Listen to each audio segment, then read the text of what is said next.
দেশে কি আপনারা লাশটা নিবেন না নাকি? প্রবাস জীবন এরকমই। ভাই শুনলাম আপনাদের রুমে কেবিটা মারা গেছে। ওই যে ওইখানে আছে শোয়াতে দেখ। কাটা মারলো দেই তো ভাই।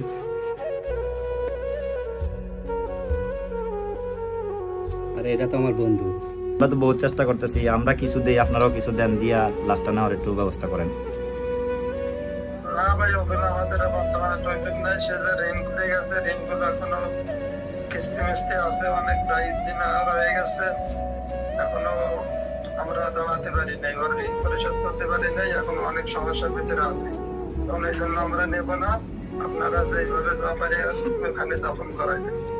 সারা জীবন ফ্যামিলির জন্য লোকটা ইনকাম করলো, এখন মারা গেছে, লাশটা দেশে নেবে না।